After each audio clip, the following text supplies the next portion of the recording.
Mystery of Hindenburg the world's largest airship۔ دوستو، جب جب ہنڈنبرگ کا نام لیا جاتا ہے ایک لمحے کے لیے انسانی دل لرز جاتا ہے۔ اس ایئرشپ کے ساتھ پیش آنے والے بھیانک حادثے نے لوگوں کے دلوں میں ایسا ڈر بٹھا دیا کہ جلد ہی ایئرشپس کا خاتمہ ہو گیا اور ہوائی سفر کے لیے کمرشل ہوائی جہاز بنائے جانے لگے۔ دوستو، اگر ماضی میں جھانکا جائے تو ہمیں کمرشل ہوائی جہازوں کا نام و نشان نہیں ملے گا، کیونکہ ماضی میں طیارے صرف ملکی دفاع یا پھر ملٹری میں استعمال کیے جاتے تھے۔ ہوائی سفری سہولیات تقریباً نہ ہونے کے برابر تھی۔ اس وقت مسافروں کے لیے صرف ایئر شپس کا استعمال کیا جاتا تھا۔ انہی ایئر شپس میں دنیا کا سب سے بڑا ایئر شپ بھی تھا، جسے آج بھی بدقسمت ایئر شپ کے نام سے یاد کیا جاتا ہے۔ آج کی اس ویڈیو میں ہم ہنڈنبرگ ایئر شپ کے ساتھ پیش آنے والے پراسرار حادثے کے بارے میں بتانے جا رہے ہیں اور اس حادثے کے پیچھے پوشیدہ حقائق کو بھی جاننے کی کوشش کریں گے۔ تو دیر کس بات کی، چلتے ہیں آج کی دلچسپ ویڈیو کی جانب۔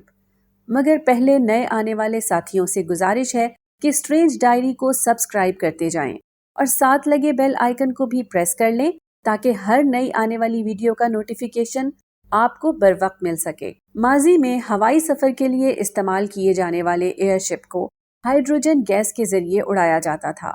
کیونکہ ہائیڈروجن گیس ہوا سے ہلکی ہوتی ہے، اسی وجہ سے ایئر شپس کو اڑانے کے لیے ہائیڈروجن گیس کا استعمال کیا جاتا تھا۔ ان پرانے وقتوں میں بحر الکاہل کو بحری جہاز کے ذریعے 5 دن میں عبور کیا جاتا تھا، وہ بھی تبھی ممکن تھا جب موسم صاف ہو۔ اگر موسم خراب ہوتا تو اسی سفر میں کئی دن لگ جایا کرتے تھے، جبکہ ایئر شپ محض 2 دنوں میں ہی بحر الکاہل کو پار کرنے کی صلاحیت رکھتے تھے۔ یہ ایئر شپ سائز میں کافی بڑے ہوتے تھے۔ دوستو، ہنڈنبرگ ایئر شپ کو نازی جرمن کی شان بھی کہا جاتا تھا، کیونکہ یہ دنیا کا سب سے بڑا ایئر شپ ہونے کا اعزاز رکھتا تھا۔ اسے کوئین آف دا اسکائی اور ٹائٹینک آف دا اسکائی جیسے نام بھی دیے گئے تھے، کیونکہ اس کی لمبائی تقریباً ٹائٹینک کی طرح تھی۔ صرف یہی نہیں، اسے سب سے زیادہ لگژری ایئر شپ بھی مانا جاتا تھا۔ اس ایئر شپ میں مسافروں کے لیے سیپریٹ رومز بنائے گئے تھے، یہاں تک کہ اس میں کھانا کھانے کے لیے ایک بڑا ڈائننگ روم بھی تھا۔ ایک بڑا ٹی وی لاؤنج بھی مسافروں کی تفریح کے لیے بنایا گیا تھا۔ اس وقت اس ایئر شپ پر سفر کی قیمت $700 تھی، جو کہ آج کے $7,000 کے برابر ہے۔ یعنی اس ایئر شپ پر صرف امیر لوگ ہی سفر کیا کرتے تھے۔ اس میں 16 گیس بیگز کا استعمال کیا گیا تھا، جو کہ تقریباً 30 میٹر لمبے تھے، جبکہ ان بیگز میں 2 lakh cubic metre hydrogen gas موجود ہوتی تھی۔ یہ ایئر شپ تقریباً 135 میٹر پر آر کی رفتار سے اڑنے کی صلاحیت رکھتا تھا۔ یہ اپنی 62 کامیاب فلائٹس کر چکا تھا، مگر 63ویں فلائٹ اس کے لیے بدقسمت ثابت ہوئی اور 1937 میں اس ایئر شپ کے ساتھ ایسا حادثہ پیش آیا جسے دیکھ کر روح تک کانپ گئی۔ 3 مئی 1937 ہنڈنبرگ ایئر شپ 36 مسافروں اور 61 کرو ممبرز کو لے کر لیکہرسٹ نیول ایئر اسٹیشن کے لیے جرمنی کے شہر فرینکفرٹ سے اڑتا ہے۔ شیڈیول کے مطابق اسے 6 مئی کو امریکہ کے شہر نیو جرسی کے ایئرپورٹ پر لینڈ کرنا تھا۔ فرینکفرٹ سے لیکہرسٹ نیول ایئر اسٹیشن کا فاصلہ تقریباً 6500 کلومیٹر تھا۔ 2.5 دن کی پرواز کا آغاز معمول کے مطابق کیا گیا۔ سب کچھ نارمل جا رہا تھا، مگر بدقسمتی سے 5 مئی کو موسم خراب ہو جاتا ہے اور بارش اور طوفانی ہوائیں چلنا شروع ہو جاتی ہیں، جس کی وجہ سے یہ ایئر شپ اپنے شیڈیول سے 12 گھنٹے پیچھے چلا جاتا ہے۔ اب اسے اپنی منزل پر پہنچنے کے لیے مزید 12 گھنٹے درکار تھے۔ 6 مئی دوپہر 3 بجے یہ ایئر شپ نیو جرسی ایئرپورٹ سے محض 1100 کلومیٹر کے فاصلے پر تھا اور جلد ہی یہ اس ایئرپورٹ کے قریب پہنچ جاتا ہے اور لینڈنگ کے لیے نیو جرسی ایئرپورٹ کے کمانڈر سے لینڈنگ کی اجازت طلب کرتا ہے، مگر طوفانی ہواؤں کی وجہ سے اسے لینڈنگ کی اجازت نہیں ملتی۔ پھر شام 5 بجے موسم بہتر ہونے کی صورت میں دوبارہ لینڈنگ کی اجازت طلب کی جاتی ہے اور اس بار اس ایئر شپ کے کیپٹن کو اجازت مل بھی جاتی ہے۔ شام 6:15 پر لینڈنگ کی تیاری شروع کر دی جاتی ہے اور رسیاں گراؤنڈ میں پھینک دی جاتی ہیں۔ دوستو، ایئر شپ کو لینڈ کرنے کے لیے مورنگ لائنز کا استعمال کیا جاتا تھا۔ کرو ممبرز ان رسیوں کو اونچے ٹاور سے باندھ دیتے تھے تاکہ ایئر شپ محفوظ لینڈنگ کر سکے۔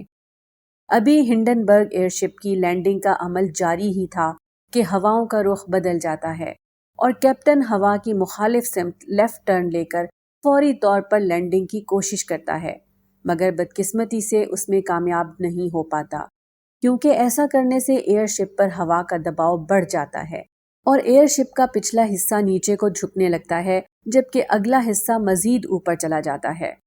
کیپٹن کی جانب سے عملے کو 1000 ٹن پانی خارج کرنے کا حکم دیا جاتا ہے، مگر یہ تدبیر بھی کام نہیں آتی اور جلد ہی اس ایئر شپ کے پچھلے حصے میں آگ لگ جاتی ہے۔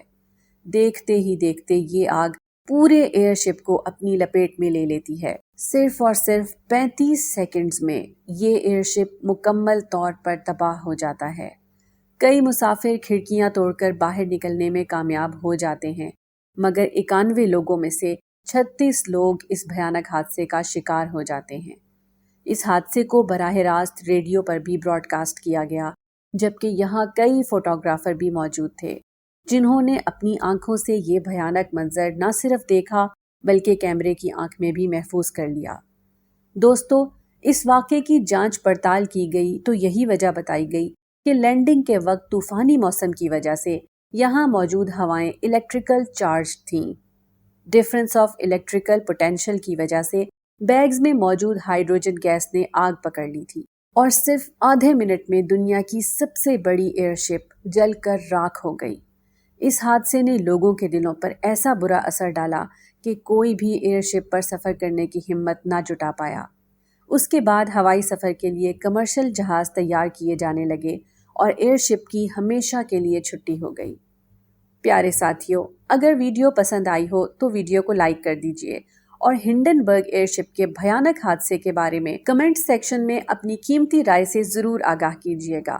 جلد ہی ایک اور دلچسپ ویڈیو کے ساتھ حاضر ہوں گے، تب تک کے لیے فی امان اللہ۔